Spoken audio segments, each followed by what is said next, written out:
सभापती महोदय, अत्यंत महत्त्वाच्या विषयावर मी पॉइंट ऑफ इन्फॉर्मेशन दिले. सभापती महोदय, आझाद मैदानवर या राज्यातले 65,000 शेतकऱ्यांचा 65,000 शिक्षकांचा विषय असलेले जवळजवळ 10,000 शिक्षक कालपासून भर उन्हा पावसामध्ये आंदोलन करत आहेत. सभापती महोदय, त्यामध्ये महिला आहेत, काही महिला स्वतःच्या मुलांना घेऊन आलेल्या आहेत, काही शिक्षक अगदी नंदुरबार बसून ते गडचिरोलीपासून आज कालपासून ऊन पावसाचा विचार न करता सभापती महोदय शेतकरी तिथं बसले, शिक्षक बसलेले आहेत. सभापती महोदय, राज्य शासनानं 14 ऑक्टोबर 2024 रोजी मंत्रिमंडळाचा निर्णय होऊन 1 जून 24 पासून 20% टप्पा अनुदानाचा निर्णय घेतला. 15 ऑक्टोबरला आचारसंहिता लागली. आचारसंहिता लागण्यापुरतं दाखवण्यापुरतं हा GR झाला असं आमचं मत आहे. कारण की त्यानंतर आज 9 महिने झाले सभापती महोदय, राज्य शासनाचा GR निघतोय परंतु अंमलबजावणी होत नाही. किती पैसे लागणार आहेत? 1100 कोटी रुपये या ठिकाणी लागणार आहेत. फार मोठी रक्कम नाही. इकडे शक्तीपीठासाठी 18,000 कोटी रुपये खर्च करायला लागलाय तुम्ही. इथं पुरवण्या मागण्यातनं 50,000 कोटी रुपये तुम्ही द्यायला लागलाय. नगर विकासला 15,000 कोटी रुपये आलेत आता.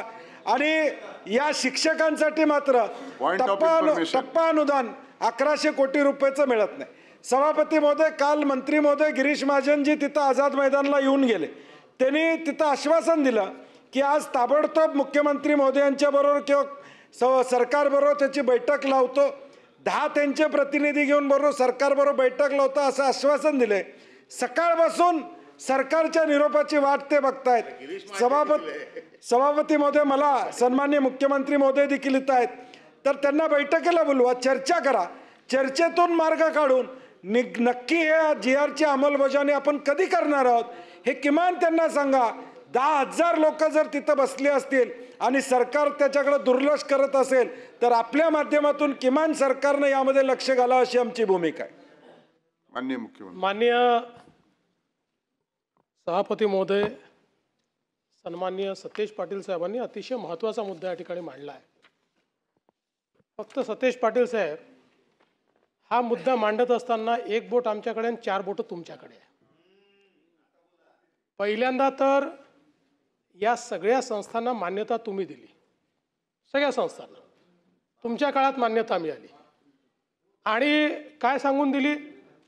हे सांगून दिली की कायम विना अनुदानित. त्याच्यानंतर त्याचा कायम शब्द तुम्हीच काढला. काढल्यानंतर एक नवा पैसा तुम्ही दिला नाही. एक नवा पैसा, एक टप्पा देखील तुम्ही दिला नाही. याचा पहिला टप्पा देखील, हा पहिला टप्पा देखील मी ज्यावेळेस आम्ही मुख्यमंत्री होतो त्यावेळेस आम्ही तो दिला. दुसरा टप्पाही आम्ही दिला 40%चा. हा, त्यामुळे मध्यंतरीच्या काळामध्ये 2.5 वर्ष तुमचं सरकार होतं.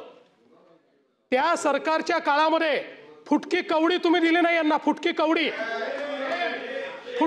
नाही दिली. आणि त्याच्यानंतर पुन्हा आमचं सरकार आल्यावर आम्ही निर्णय घेतलाय. खरं आहे की आम्हाला ते पैसे द्यायला उशीर झालाय, हे मान्यच आहे, पण निर्णय आम्ही घेतला. 2.5 वर्षात तुम्ही फुटकी कवडी दिली नाही. त्यानंतर शिंदे साहेबांच्या सरकारमध्ये आम्ही निर्णय केला आणि आम्ही ते पैसे देणार आहोत. त्याकरता आमचं कमिटमेंट आहे. त्यात काही अडचणी आमच्या आहेत, जरूर त्यांना आम्ही आज बोलू. परंतु ज्या प्रकारे तुमचे लोक जाऊन तिथे राजकारण करतायत, हे जे राजकारण चाललेलं आहे, माझा सवाल आहे की ज्यावेळी तुम्हाला संधी मिळाली एकदाही एक फुटकी कवडी तुम्ही दिलेली नाही या संदर्भात, आणि आता जाऊन राजकारण करता. हे मुद्दे राजकारणाचे नाही आहेत. या मुद्द्यांवर सरकार सकारात्मक आहे. सरकार योग्य निर्णय घेईल. सरकार चर्चा देखील करेल. पण जर कोणी राजकारण करणार असेल, तिथेही काही राजकारणी करतायत, जर कोणी राजकारण करत असेल तर योग्य नाही आहे. हे माझं मत आहे. शिक्षकांना पूर्ण अधिकार आहे.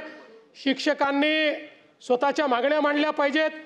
पण ते जर पक्षीय राजकारण करत असतील तर हे योग्य नाही, हे मान्य होणार नाही.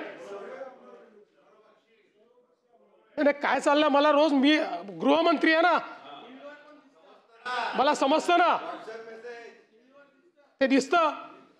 पण तथापि ठीक आहे, काही लोकांनी चूक केली म्हणून इतरांना त्रास देण्यापेक्षा आम्ही नाही. त्यामुळे त्यांना निश्चितपणे आम्ही निरोप पाठवलेला आहे.